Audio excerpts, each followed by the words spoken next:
Hey YouTube, Brian LCS here, and I've got a very special guest with me tonight, Brandon from Dismay Comics. Welcome to the show. Thank you for having me. I'm happy to be here. Talk all things comics.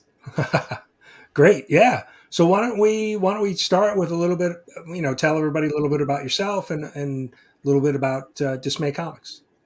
Yeah, so I'm Brandon Ingram. I'm kind of over Dismay Comics, kind of brand in a way, and working on multiple series. There's Gallows Man, which is my Golden Age, Silver Age superhero satire parody series, and then the other series that I'm currently working on when it comes to Kickstarter and stuff is Dismay Avenue 1 and 2.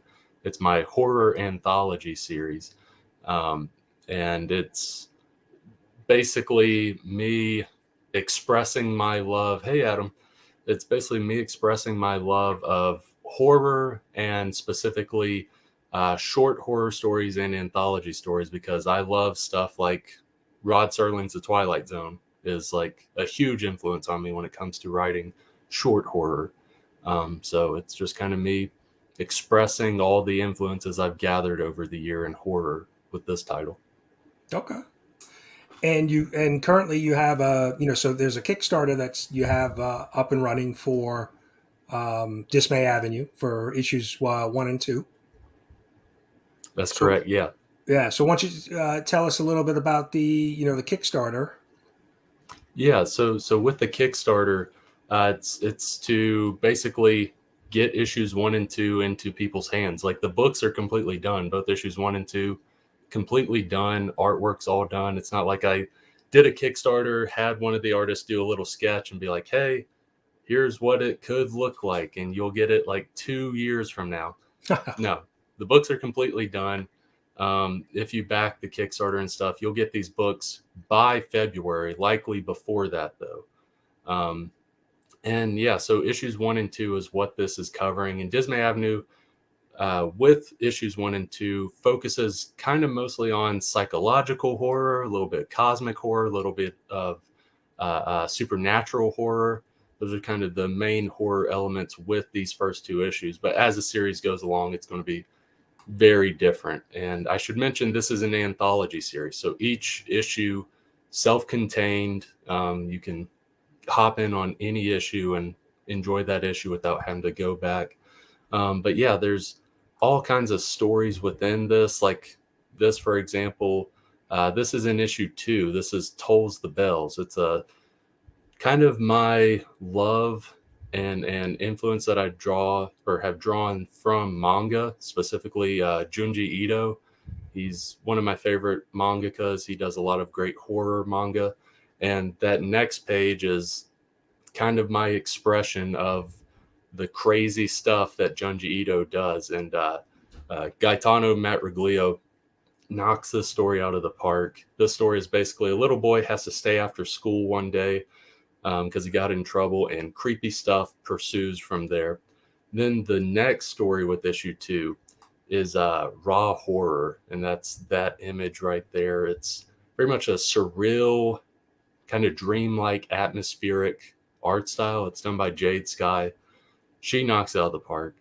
And this one is basically a military soldier waking up at his house, kind of unsure of his environment. And again, story kind of progresses from there with a lot of creepy elements. The art style is absolutely beautiful. I love Jade's art style. And then the third one in issue 2 is Destination, which is more of your modern contemporary art style, but Federico Gillen, who does the art, is great with lighting. And so he's able to like make things really pop with the lighting in this book.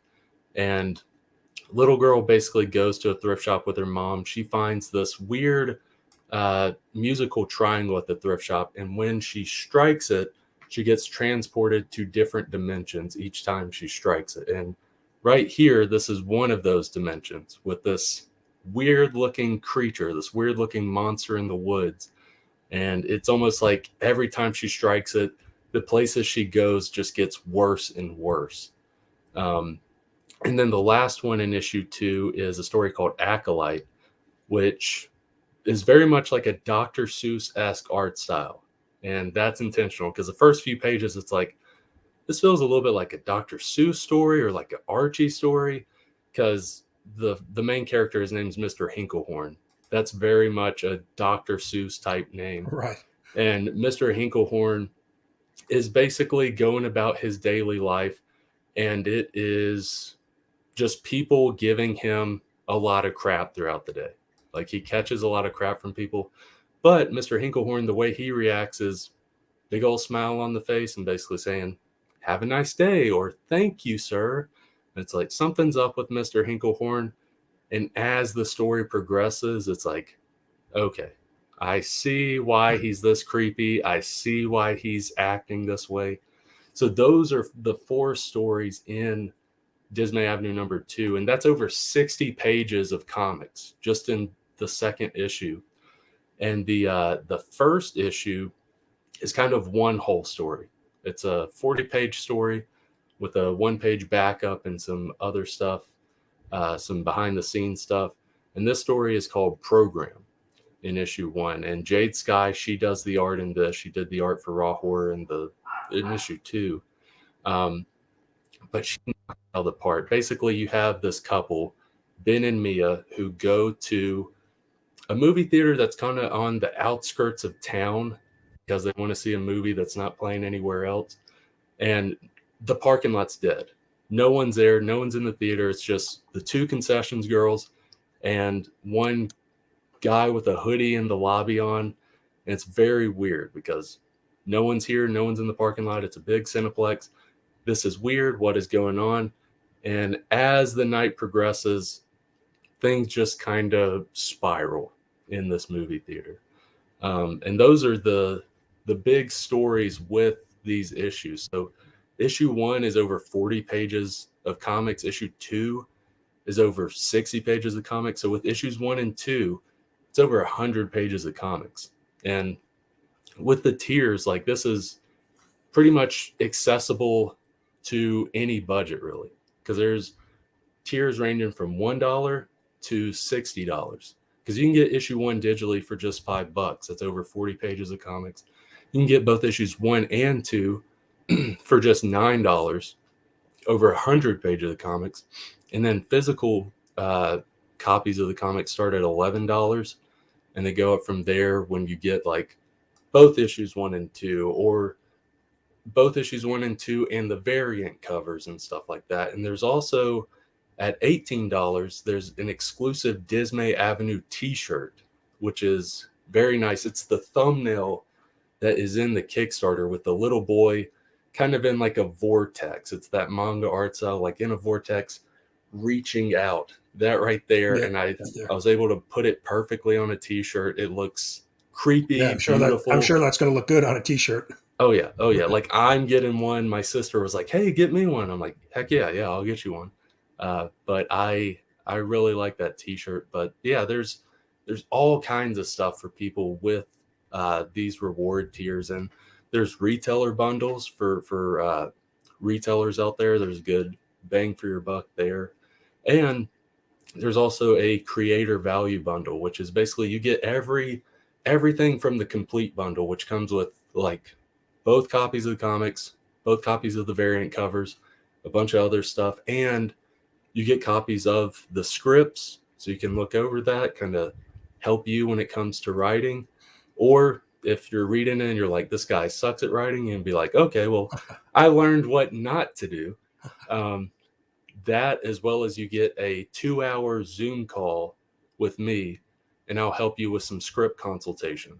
Like, if you have a script or a few small scripts, I'll do some consultation with you. And before that consultation, you can send me those scripts. Hazelin, you can send me those scripts and I'll look over them beforehand, make notes. That way, that 2-hour Zoom call is used wisely. You're able to get a ton of information through that. But that's kind of the rundown of the tiers and kind of the books within the Kickstarter. Right. No, that's great. Yeah, I went through, looking at the different tiers, and very reasonable. I mean, like you said, I think the one tier at $18 where you're getting a T-shirt and some of the printed books, and like you mentioned earlier, the books are completely done. You were able to send me the PDF copies. I was able to read them, and I'm not the biggest horror fan, but I really enjoyed both books. What I did like about issue two was there were a couple different stories.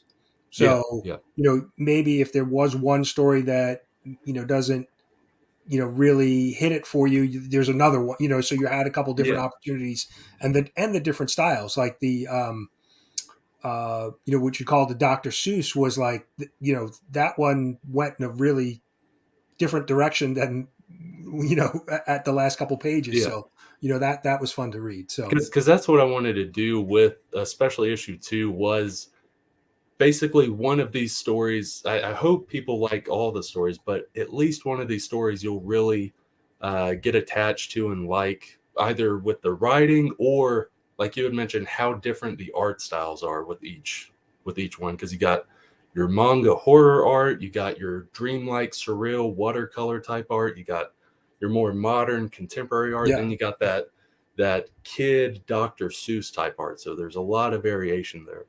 yeah, just scrolling through. But yeah, I Yeah. mean, it was definitely, and it's kind of a nice change of pace reading it to see the different styles, and then like you said, I think um, you know the artwork kind of fits the tone of the story. So Oh yeah. Oh yeah, yeah. no, I really enjoyed both stories. Thank you, man. Um, Thank you. yeah, so and that's like you said, I think that's a big advantage already having the stories and the art. Everything's completely done, so now it's just a matter of getting printed and getting the books in people's hands. So Yeah, because it's one of those things where I'm a small fry. Like I'm a small fry in the indie comic making community. So I kind of have to prove myself a little bit. Like, I can't just show up with like a quarter of a comic done or whatever, or I can't show up with like concept art and that's it. Like, no, I gotta prove myself to people. Like, hey, here is the finished project. Here's the finished product, and you're going to get it a lot sooner than a lot of Kickstarters because it is done. Because I want to show you that enjoy making comics, I enjoy writing comics, and I want people to check these out and not feel a little bit hesitant. Because sometimes you'll look at a Kickstarter. There was one I looked at like a month or two ago, and I was like, I like this idea, I like the concept. I scroll down on the Kickstarter, it's like all they have are sketch concepts. They don't have any pages done. I was like, I don't know. I can't back this. Like, I right, don't feel right, it's going to comfortable be a long backing time this. before you actually see it done. Yeah, A yeah. long time if I see it done, and there's all life happens, and there could be hurdles Oh that yeah, happen along the way. So I just didn't feel comfortable backing it because I didn't know any other work by that person because that was their first creative project. Had I seen another creative project that they had done one, I would feel more confident in doing that. Luckily, with my stuff, like Dismay Avenue isn't the first thing that I've put out that I've published. Like Gallows Man, right. issue one, I did that Kickstarter, got that out. Issue two, did that Kickstarter, got that out. So at least when it comes to uh, me being a reliable person in getting these books to people, there's assurance there. Yeah, no, that's a good point. And one of the things I noticed, and we were talking a little bit about it backstage, before we went live, the initial goal was only $500, and I know I've seen a number of comic book Kickstarter campaigns where the goal is much higher, 5,000, 10,000, and I actually had pledged to one, backed one recently, and their goal was 10,000. They didn't hit it, and so then basically the project was over. They're still looking to do some other things, but what I found kind of odd to me, if I was doing a project that I think they had raised 7,500, so they didn't meet the full 10,000, but it didn't get funded. But Yeah. maybe to set a lower goal, because you're basically giving up that 7,500 if you don't get funded. So I noticed yours, you only had the goal of 500, and you're more than double that now. So can you what's your reasoning behind that keeping it a small number? Yeah, so the reason I keep it a small number, I should first mention that when I'm making these comics, I'm an indie person. I've only been making comics for a few years now.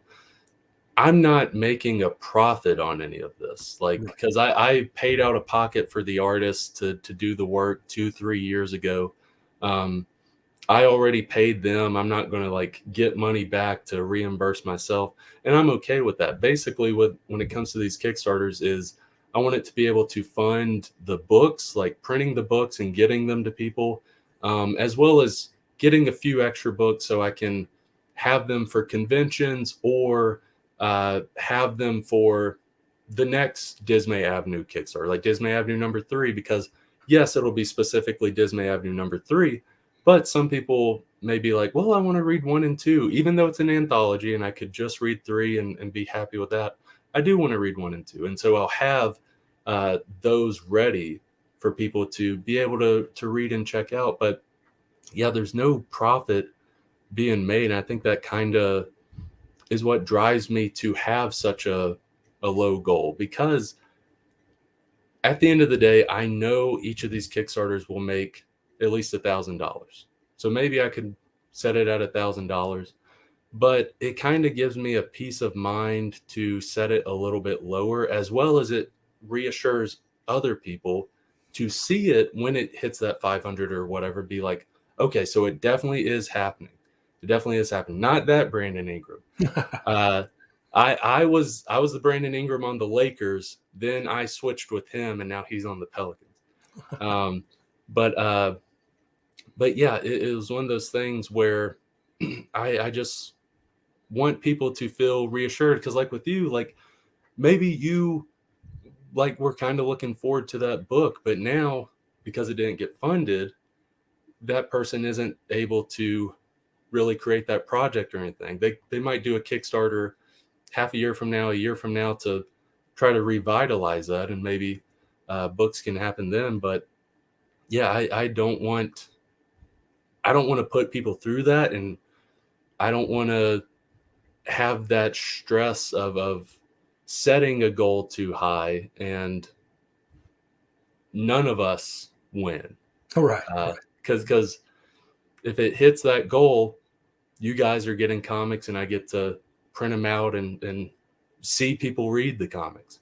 If it doesn't hit that goal, none of that happens. Right. Right. You don't read the comics, you don't get the comics, and I'm just sitting here with comics that I'm holding on to, like, one of these days I'll get them out to people. Like, no, I want people to be able to read these, because I think all of this thinking initially started with my very first Kickstarter, which was 2 years ago. 2 years ago, I had a Kickstarter, and I'm willing to admit it failed. My very first Kickstarter failed. And it was a huge learning experience for me, because I didn't know all the stuff that you need to do in promoting and building up the Kickstarter beforehand and during the Kickstarter. Because at that time, it was for issue 1 of Dismay Avenue, and I set the goal for $2,000. Probably it's reasonable. I think some people, their first creation, they could probably raise $2,000. But my problem was, I one told family and friends about it like while the Kickstarter was going on, like 2 weeks into the Kickstarter, Okay. when I should have told them beforehand, a week before, the day of, a few days before it Right. ended. So there's that. Then there's also, I didn't reach out to people. Like I didn't reach out to people to review it, or for me to come on their show, or anything. I didn't know anything about promoting the book. So it raised like $600 or something like that, which I should mention to people in case you don't know. If a Kickstarter project isn't successfully funded, uh, no one is charged. Like credit cards aren't charged. So no one's credit cards were charged then, but they don't get to get the book, and I wasn't able to get those books out. So it's like, dang, like, one, it like sucked. I was like, dang, I wanted to get these Right. books Right. out to people. And then two, the best thing was I learned a crap ton from it. I learned how to actually run a Kickstarter, what to do in promoting, in making stretch goals, like all kinds of different stuff in making a Kickstarter. Because one, I love writing comics and all that, but if you're an indie creator, you're doing more than writing the comics. You're writing them. You're likely the editor, unless you hire an editor, but I just edit the comics myself. You're the one seeking the which printing company I should go with, which one Right. looks Yeah, you're wearing best. a lot of hats, right? Yeah. Exactly. You're wearing a bunch of hats, whereas if it's a giant publishing house, Right. you're wearing one or two of those hats. Right. So after that, it was a great learning experience for me to where I'm able to get better as a self-publisher, and it's just teaching me all these different hats, all these different trades that can be helpful for me now as an indie creator, and not expecting this to happen if I work for another publisher or something in the distant future. Like if I stay, hey Gaetano, good to see you, man. Yeah, he did the art for Tolls the Bells. He blew Oh, it out of okay. the water. He blew it out of the water. It was absolutely beautiful. Let's share that again. So Yeah, yeah, yeah, yeah. we can. Yeah, he also did that image with the little boy reaching through. So yeah, Tolls the Oh, that Bells. one. Okay. Yeah, yeah. Oh, right. Yeah, yeah. It's the same style, right? Yeah. Here's Yeah, still. yeah, yeah. Yeah, yeah. The like the manga Junji Ito style. Like he Yeah, no, it definitely. I'm not a big manga reader, but I have my daughter reads mangas, and so yeah, that's as soon as you said that, I'm like, oh yeah, okay, that's where I've seen that style before. yeah. Oh yeah. Yeah, this is And just incredible artwork. and I don't know if I've told Gaetano, like since you're listening, Gaetano, the whole story I absolutely love. You killed it when it comes to the artwork.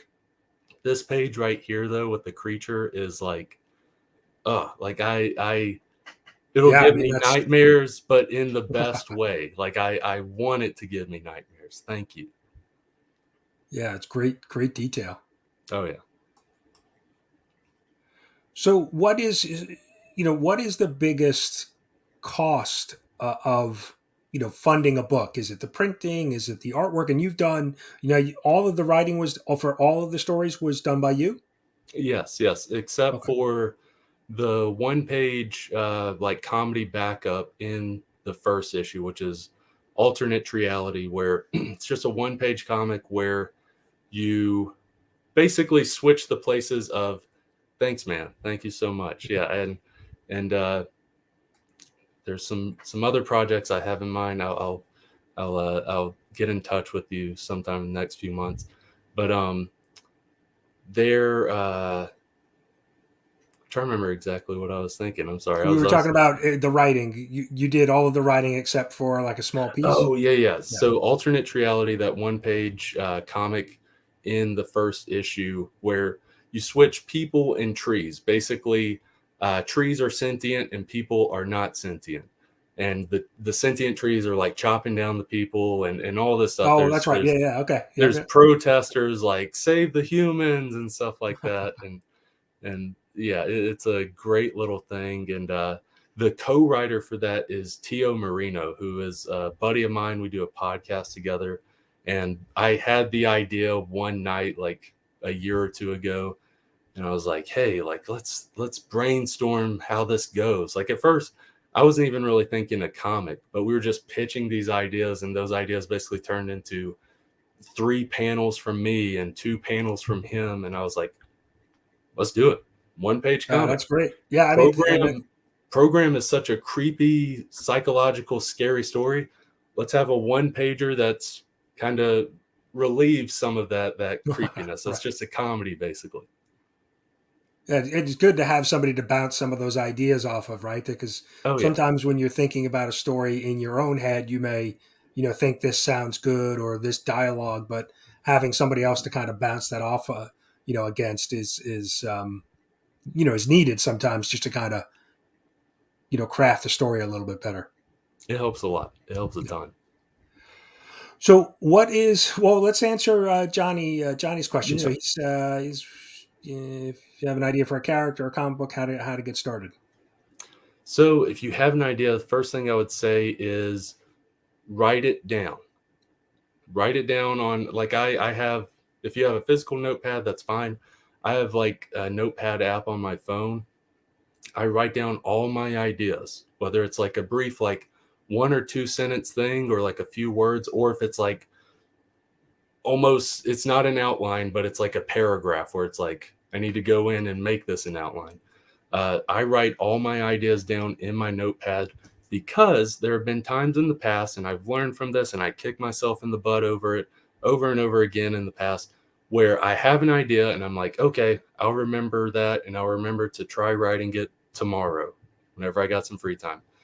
And when I go to sleep, I wake up, tomorrow comes, completely forgot that idea. It's like, oh my gosh. And I check in my notepad, I didn't write it down. It's like, crap. So, any ideas you have, even little stuff like dialogue, sometimes there's dialogue you hear or that you come up with where it's like, man, I want to put that in a story one day. You don't know when, you don't know what type of story I'll be in, but it's like, I want that to go in a story. Write that down because you will forget it. So that is the very first thing. Write down all your ideas so that you have them. And then whenever you have time to sit down and write, you can pull out your notepad, scroll through, and let's say there's one where it's like, I don't really want to work on that today. By this point, I have like, I'm scrolling through, I've got like dozens of ideas that I want to turn into comics one day. So I can just scroll through whenever I want to sit down and write and be like, okay, I want to write that today. That way I don't sit down and I'm like, okay, what's an idea I can write? Because that takes a lot of time. Because when it comes to coming up with ideas and stuff, for me and a lot of people, it's this way. Ideas just come randomly to me. I could be in the shower and an Right. idea Yeah. just happens. I could be driving my car and an idea just happens. A piece of dialogue I think of could happen while I'm walking down the street or while I'm having this interaction. Like it's not even me coming up with the dialogue. It's literally dialogue that I'm having with someone that is like, I got to write this down. This is gold. You just have to make sure you have it. That way, when you finally sit down and want to write, boom, you got it. You're not wasting time trying to think of ideas. You got them right here. You see what type of mood you're in, because when it comes to writing, I'm in a specific mood sometimes. Like maybe I don't want to write horror stuff right now. Maybe I want to write a Western right now, or maybe I want to write a romance right now or whatever. Those ideas are there. I can access it, start typing away. When it comes to different programs, I personally, when I write uh, uh, in screenplay programs. Like the one I use is Writer Duet, but there's also like Final Draft and stuff like that. There's different ways to write comics. There's not a specific way. The way it works best for me is write it in a screenplay, then start breaking it up some when it comes to pages or however I want it, like after the screenplay. And sometimes I'll send it to the artist, and then through email, we're going through it like, okay, this is how it should look for this page. Maybe start it here, here, here. Maybe not have that panel there. That's kind of how I work best, is having the story, having it in screenplay form. And my screenplay form isn't entirely, uh, it's not exactly the format that you're supposed to do screenplays, because I add a lot of description in my Right. screenplays. But that helps whenever I'm transitioning into making and working on it as a comic. So, And I mean, if you do a quick Google search, you can find screenplay format or even yeah, comic book format. And I've done it, and I know I've seen just a couple different variations on how to write a comic book script. But yeah, the because screenplay format's very, it's pretty basic. It's yeah, either a location or and some description, and then really the character dialogue. So but obviously, if you're now translating that to somebody doing the artwork, you need a little bit more description, exactly, so that they can start to put things in panels. I would think, right? exactly, yeah, because Okay. it's to the point where like I'm probably not even that great of a screenplay writer anymore because I add so much description in my screenplays. That way, because I'm writing them as comics, that way I can transition and break that apart to help get a page going or help get this set of pages going. Um, so yeah, it works out for me. But if I transition back into writing screenplays to try to make a short film or something, I'd probably have to change some of my writing because it's way too descriptive for a screenplay nowadays. And Comic Journey had a question: how do you protect your IP initially? Is there an affordable way other than mailing it to yourself? Loophole. I remember that was an old, if you write a script. So I have a history. I used to write scripts. College. I was a television major in college, and I took some screenwriting classes, and I've completed. I probably have 4 or 5 feature length scripts that I did in college. Yeah, So yeah, I'm very familiar with it, and I used to send them. I heard that was the old trick: mail it to yourself, and have it post dated and never open it. But I actually sent my scripts into the Copyright Office, yeah, so the Library of Congress, to get them, uh, you know, uh, copyrighted. yeah. That's when it comes to the scripts. That's kind of the in my opinion the best way to do it. It's kind of the most secure way to do it. Nowadays it costs like $55 to do that. But if you're really wanting to protect that script or whatever it may be, it's worth it. And it's super unlikely that anything will ever happen in the future, but it's just in case. You want to Right. have that just in case. So yeah, the copyright office is a big one.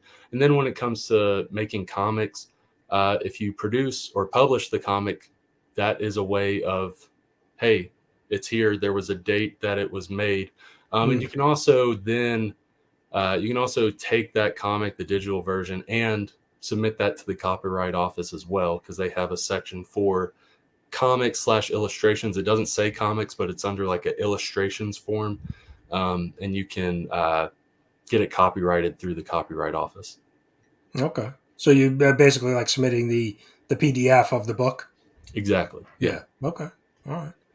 So I think we started. I asked it earlier, but I think we got sidetracked. So from a cost perspective, it's one thing I'm interested in. What is the biggest? So you're doing the writing. So there's no really writing cost. You don't have to hire a writer because you're doing the writing. But now you have artists. You could have an editor. You could obviously printing. I've heard some stories that printing of the physical books is a big cost. So maybe you can share a little bit about the different costs.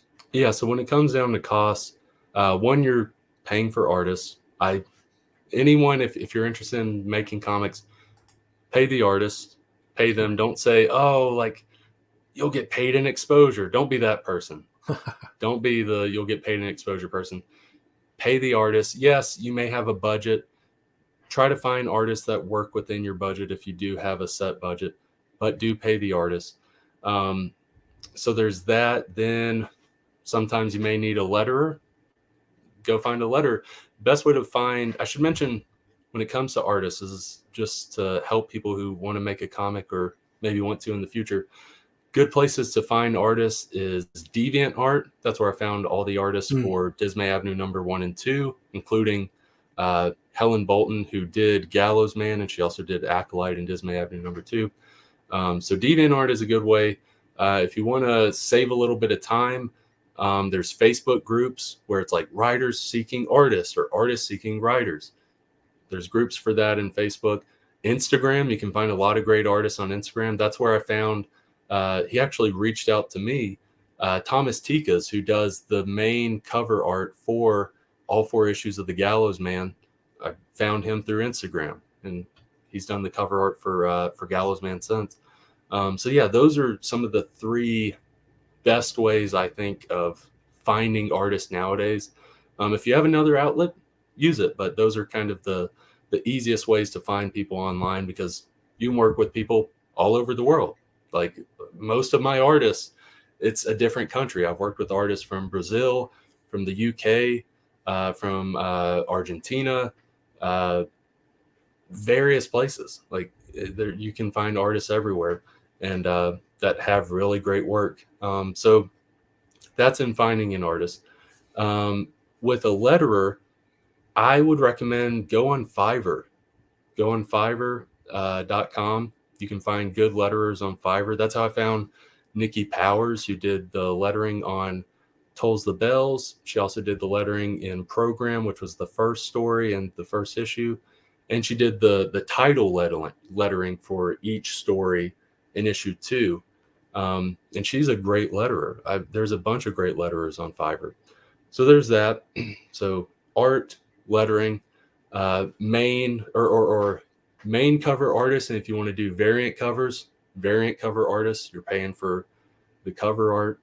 And then gets down to the books, paying for the books. When you're doing it digitally, you're just paying for everyone, and then you compile it digitally and you're good. But if you want to print the books, you got to find comic printers, like comic book company printers. And because you're almost certainly, at least starting out, not going to be printing 1,000 copies or more, you're going to be doing offset printing, which is smaller printing companies. And the one I would recommend the most is Comics Wellspring. I'm not sponsored by Comics Wellspring, but it's the best, like, bang for your buck. Like, they have the best quality for the amount of money that you're paying. Like, an example of that is with my books, they're a lot longer, so it costs a little bit more per more pages, issue. right? Yeah, with the pages. But like a standard 22-page comic, if you're ordering like 100 copies, you're looking at between $2.60 per copy with them. And they also have like starting at 250 copies and going up, they have like bulk discounts. Like the more you order, the cheaper it is, that sort of stuff. And they also have like discounts like twice a year, like 15% off your next order or whatever. So that's an example of a printer, and based on the amount of copies that you're printing, you can add up how much you're spending there. And then there's stuff like if you're doing a Kickstarter, doing a video, like doing a Kickstarter video. Luckily with this Kickstarter, the video that you see there was done 2 years ago for that failed Kickstarter that I had 2 years ago. And So I was you're like, able to reuse it. it's still a good trailer, and it covers issue 1 perfectly. So I was like, yeah, I'll use that. But I remember for the video to be made, because I hired an editor and stuff, it was $50, something like that. Found them on Fiverr. So there's that. If you do hire an editor, you're paying for an editor. I edit the books myself. And then with the Kickstarter, there's stretch goals sometimes, or there's like stuff where once we hit this amount of money, everyone will get this sticker. And you print 100 stickers and you use a good company. It's not like a cheap sticker. You're going to pay 50 cents to $1 per sticker. So that's just kind of the expenses that go into this. Yeah, so Comic Journey had another question about, maybe making incentives for the artist or a percentage of sales. Yes. I say pay them. What I would recommend, do that if that's the only way you're paying. Do that if you're a bigger name and it's guaranteed that there will be a bunch of sales. Like it's guaranteed. Like you can show the artist your past track record. Like you can show them, hey, here's how much this one made. Here's how much this one made. Here's how much this one made. So you can expect that we'll make this much with this project. And so you will get this percentage from this project. And I showed you that I can basically guarantee you will get this. So if you've done some stuff, you can do that. If you haven't done a lot of stuff, I wouldn't recommend that. I would recommend there's different ways to pay. You can pay like you talk with the artist. You're basically like, okay, usually it's payment per page, like price per page. Basically, you're paying per page. and you're talking with the artist. Y'all negotiate a set price. Maybe you negotiate a set price for the whole comic itself. Some will do it to where you pay half of it up front and then half of it at the end, which if you're going to do that, make sure it's a reliable artist. That's Right. a key thing. Make sure it's a reliable artist and you didn't just pay half that money and you're not going to see it, or you paid half that money and like it takes them forever to do the story. What I mean by forever is like years to do the story. Because something you should mention, if you're working on a budget, don't expect them to be at your beckoning call when it comes to doing this. Keep in mind, this is a collaboration. This is a relationship. This isn't supposed to be like don't be like, I better see Right. one page every day or whatever, and I'm only paying you this much per page. Like, you're not their main source of income. You need to keep that in mind. You need to keep that in mind that what they're doing for you is a side gig. They have to take care of themselves. They have to take care of their family. Then when they get the time in the week, they will work on the project that you paid for. So the artists that I've worked with, all of them have been steady, but I'm not expecting them to do a page every day or get out 2 pages a week. Like they work well. They work well within their schedule. Because you're not their main source of income if you're an indie artist or an indie writer or creator hiring them. So there's that. There's the element of you may pay half of it up front, half at the end. But most of the artists I work with are okay with this, and I like this. You pay per page. So they do a page, you pay them. Or maybe you pay for the page before it, then they produce the page. It just keeps going like that. I like that option the best, but if it's an artist that's reputable, that doesn't seem like they're going to hang you out to dry and not do anything, and you just paid half up front, then the half up front thing is okay if they can Yeah, I back guess up right. If that. they come recommended, or you know Exactly. somebody else who's worked with them. Exactly. Yeah, yeah. Okay. And just to mention, I have all of Dismay Comics, Brandon's links in the description, and I just dropped the Kickstarter in the comments as well if anybody wants to check it out. But thinking about the Kickstarter, so is there any parameters? Because I've never started, I've never done a Kickstarter myself other than pledging. Is there any, if something doesn't get funded, can you start it over again? If it ends tomorrow, can you start it, the next day if it doesn't get funded? Or is there any rule in Kickstarter that says, you need to wait a certain amount of time? So technically, if you had a project, like let's say your goal was $5,000, by the end of the project, you hit $4,000. So you didn't reach that goal. No one's credit cards were charged, but you're not able to produce the books. Technically, you could just start the project up again tomorrow, maybe lower your goal or whatever. But I don't know if that'd be the best option or idea, because the people that just backed it, they were like, oh, well, I thought I was secure with this. Like what the heck's going on? There might be Right. like some possible distrust or something there. That's why I would say, like, also that time after failing on your Kickstarter, because I failed my first Kickstarter a couple of years ago, you kind of need that time after to reevaluate and learn from that failure so that you can make the next one better. Because if you do one right after, the day after, there's only so much you've learned. You have Right. to Right. let it soak in and absorb. And then maybe 2-3 months down the road, or a little bit longer, then make that Kickstarter again. But you really need to, you had a failure and you need to learn from that so that the next one will be great. That you ironed out all the possible mistakes that you had. There's going to be mistakes with each one after that, but you learn from each one after that. Okay, that makes sense. Yeah, give yourself a little time, regroup, Yeah. and then yeah. Okay, that makes sense.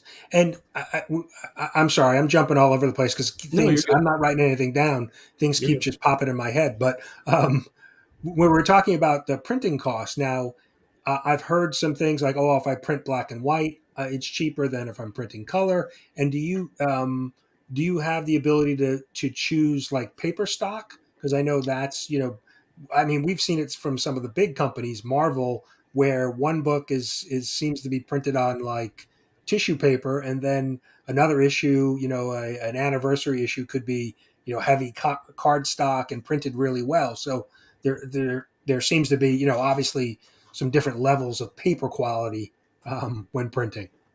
Yeah, when it comes to uh, going through stuff like Comics Wellspring, but there's more printers out there other than Comics Wellspring. That's just one I like to use. But when you go through any of these printing companies, yeah, you're able to pick black and white or color, because if your book is black and white, it's going to be cheaper. Printing in black and white is cheaper. Um, and also you get to select the paper quality, like the cover stock might be number 80, which I forgot exactly what it is. It's like this many of this paper equals 80 pounds, basically. That's No, I what think it's those the weight, numbers right? mean. Isn't like the weight Yeah, of the yeah, paper? Yeah, yeah. yeah, Okay. exactly. So a lot of cover stock will be like 80 or 100. Um, and then for like some of those like Marvel stuff, it's like lower, because the Yeah, lower the weight of the paper, the cheaper it is. right. Um, Yes, I think so some of the yeah. Marvels like -5. I mean, it has to be pretty low, because like with something like Comics Wellspring, the lowest you can choose the paper, unless they updated this, was 60. And 60 feels good. It feels pretty much like a standard comic, maybe a little bit better than a standard comic. Um, I think there's some where it's like you could choose 40 or 50, but some of that Marvel stuff and some of the past DC stuff felt like, I don't know, maybe I've never looked at the number. Maybe it was like 20 or Yeah, 10 or something, I because mean, it's I've like, seen them what the heck where is you this? look at a brand new Marvel book sitting on the shelf at the comic book store, and it's wavy, like Yeah. and that's the cover is just. Yeah. But then there's other issues where the next month's issue will be a better quality. So I don't know if they're cutting cost or if they're having a printer issue or paper shortage. I mean, I don't know what the reasoning is behind it, but Not to defend them, but it's likely both of those, because whenever I had the Gallows Man 2 Kickstarter back in May, um, the printer I was going through, not Comics Wellspring, I'm still going to go through this printer with the Gallows Man. It was Image Now by Mahar, I think is what it was. And they were having they were like paper shortages, because like I wanted a specific paper type, because I ordered uh, a print proof. Like they sent me a hardcover proof. I hmm. looked through it before I say, okay, yeah, now send me the Yeah, book. It's before print A-okay. 100 of them. Yeah, I want to Exactly. proof it. Yeah, yeah. Yeah. So I got the proof, and I was like, I don't like the way this feels. It's too thick. At the time, it was too thick. I was like, I don't like the way this feels. I sent them an email. I was like, hey, like, do you have like a lower paper grade or something? And at that time, they were like, we're all out of that paper grade right now. But as soon as we get some, and the guy said, likely within a week, we'll get some lower paper grade. I'll let you know. And within a week, they got the lower paper grade. So I got that book, and I was like, okay, this feels a lot better. Yeah, it's one of those things where you may not think about it, but whenever you pick up like some of those Marvel stuff or various stuff, you're like, I can definitely feel a difference, and I don't like this, or maybe I do like this. It's something that not everyone notices, but when it's not what you're used to, you either like it more, or you're like, what the All crap right. is this? All right. Yeah, no, that's interesting because I know there was some supply chain stuff that was happening, and they're, potentially saying, there was a shortage in paper and those type of things. So I think, right, Image the one who said they weren't going to be doing any second printing because Yeah, of, yeah. So, because yeah, it was crazy, because the paper company that Image Now by Mahar got this specific paperweight from, they got it, and I had said like, this needs to be lower. This doesn't feel like the first issue. They were like, okay, it's only 10 more up than the first issue. but we got it from this other company. So that also plays into it, is like each company that they get the paper from, even if the number is the same, it feels a little bit Could different. be So different. it's Yeah, like, different. holy Yeah. cow, Okay. like, yeah. That's interesting. So, how much longer? Why don't we? We've been talking for almost 50 minutes, so try to wrap up here soon. But why don't you tell us a little bit about how much longer the Kickstarter's going, and then I know we spoke a little bit about earlier about books being available in like February timeframe. Yeah. So the Kickstarter will be running till November 18th, 12 p.m. Central Standard Time. So noon Central Standard Time, November 18th. That is when it ends. And I should mention, with these comics, it's both issues 1 and 2 of Dismay Avenue. If you get both of them, that's over 100 pages of comics. And I should also, I can't even talk right now. I should also mention that it's only going to be available on Kickstarter. I don't have an online store. I'm not, once the Kickstarter is over, I'm not going to put it on an online store. I don't have one. I don't want to get one anytime soon, because I like the Kickstarters to feel kind of like a special, like an exclusive event. Like you kind of got in on the ground floor because you did. Um, I've said this a few times this week. Hopefully, Boom Studios doesn't kill me. I love Boom Studios. I love all the stuff they've been putting out. But I don't want to pull a Boom Studios where they put out Berserker on Kickstarter, with Keanu Reeves, and it blows up. I mean, makes millions. It does amazing. That's expected. Keanu Reeves is attached to the book. Right. It's Boom Studios. They put out quality. And I like Berserker. Berserker is a good book. The thing is, 3 or 4 months later, in any comic book shop, what did you see? You saw copies of Berserker in the comic book shop for $3.99. And likely, if you backed that Kickstarter 3 or 4 months before that, you paid at least $15 for it. So maybe you're probably like, well, crap, what the heck? I paid Yeah. $15, and Joe Schmo, no offense to him, but Joe Schmo paid $4 and got the same book. I don't want to do that. Like that is, I don't know. It's a bit iffy to me. So I like the Kickstarters to feel like a special event. There's a month where you can back the book, where you can get these books, and you'll get them soon. Like it's not going to be a year from now. This will end November 18th, and then Kickstarter takes 2 weeks to process funds, to basically send funds to me so I can order stuff. Um, so it ends November 18th. I'll have the funds by the end of November. And then I'll be buying all the materials, buying the books, buying the t-shirts, buying stickers, bookmarks, all the stuff. And I'll have that shipped out to people. And I do priority mail, USPS priority mail. And that's usually 3-4 day shipping. Like it's not going to be super long shipping. So when I print those out and ship them, it'll likely be late December or January when I ship those.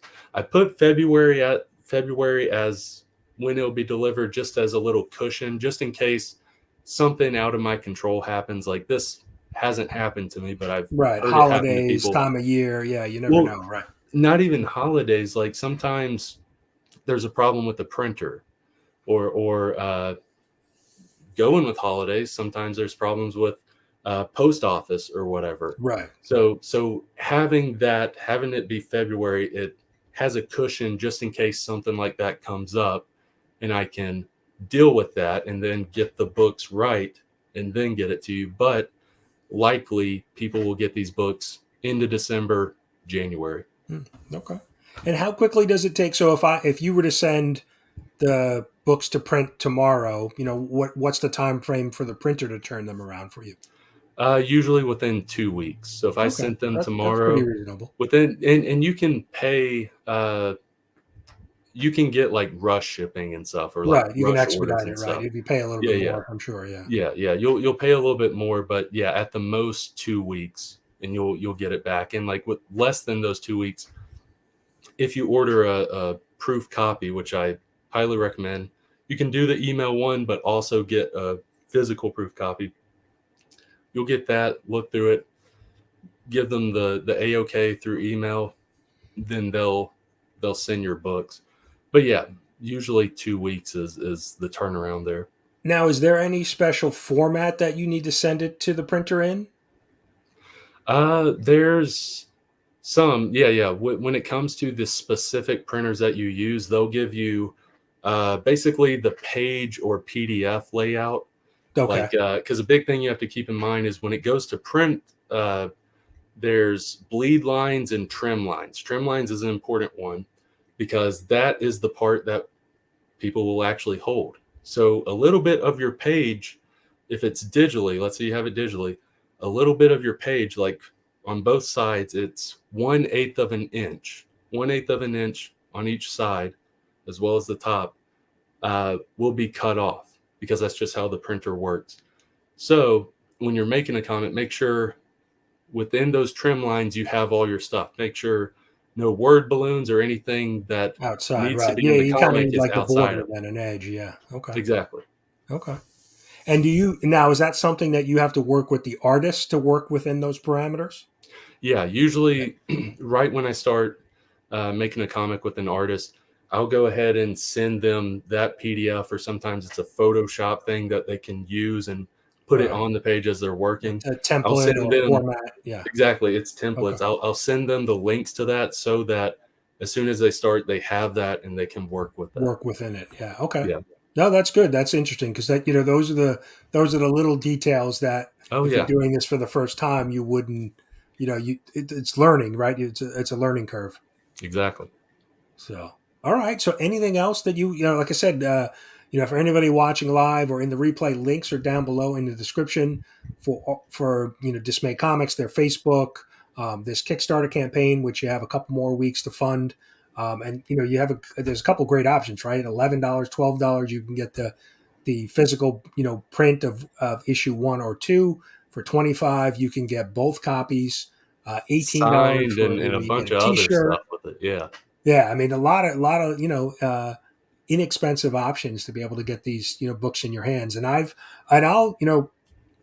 read the book, so maybe we'll talk because I do reviews on my channel. So maybe when books are getting closer to being people's hands, or once they're being shipped, I can do a review Yeah, as that'd well be because awesome. like I said, I'm not a big horror fan, but I did enjoy enjoyed both issues. So Thank you. Yeah, yeah. So, yeah, I highly recommend people at least check out the Kickstarter page. Like I mentioned before, there is a reward tier within any budget because $1 to $60, and you can get both books for pretty cheap. When it comes to Kickstarters, I try to make this stuff uh, cheaper than most Kickstarters because I want people to be able to read it.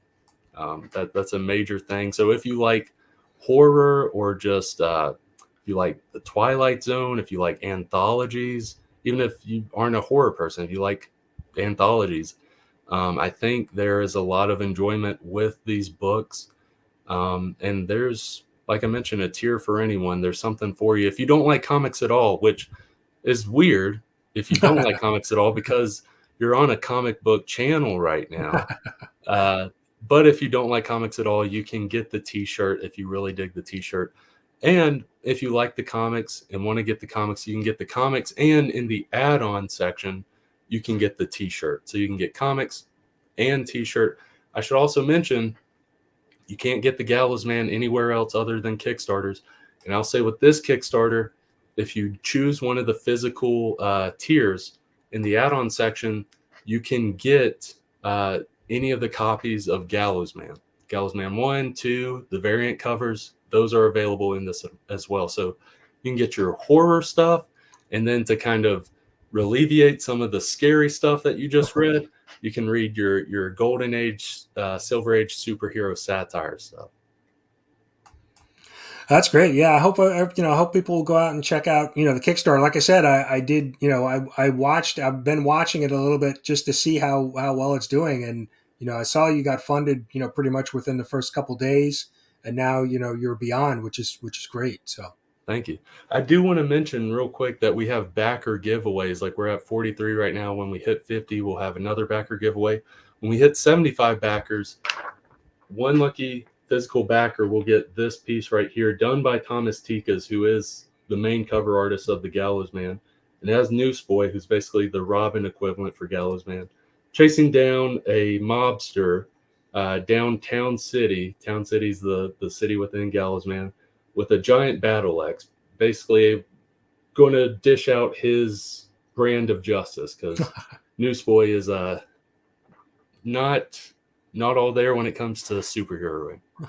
That's great.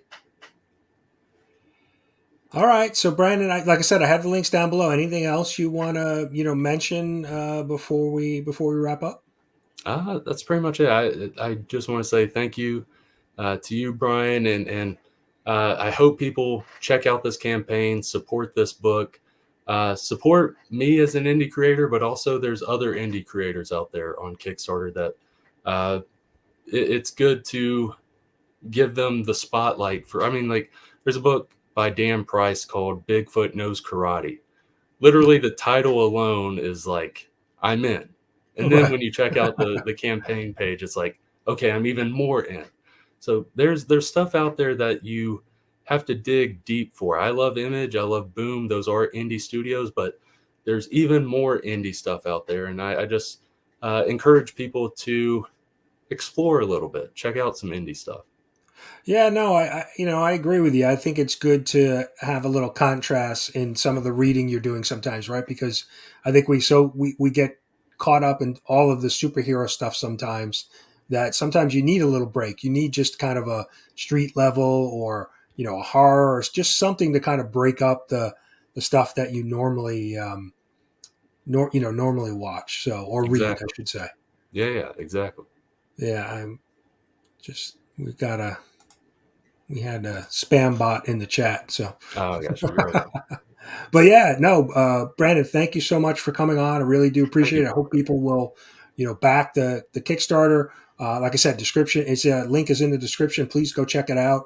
Um, and let me just double check what else. I know I put your Facebook link in there, and your Kickstarter and your IG page. Yeah, so I've got everything, and your link tree, so they can find you Yeah, yeah, anywhere they need to. So. yeah. Thank you, man. But yeah, no, thank you so much for being on, and good luck with the rest of the Kickstarter. I definitely want to back it. I'm going to definitely get my hands. I'd like to get my hands on the physical copies now. Now that I read the PDFs and saw the story. Now I'm like, I want to see how this goes from PDF to physical copy. So I'll Thank you, man. definitely Thank you. be backing it as well. So, but I Awesome. appreciate you coming on, and thanks. We'll wrap it up, and like I said, good luck, and we'll talk with you soon. Thank you, Brian. All right, take care. Take care.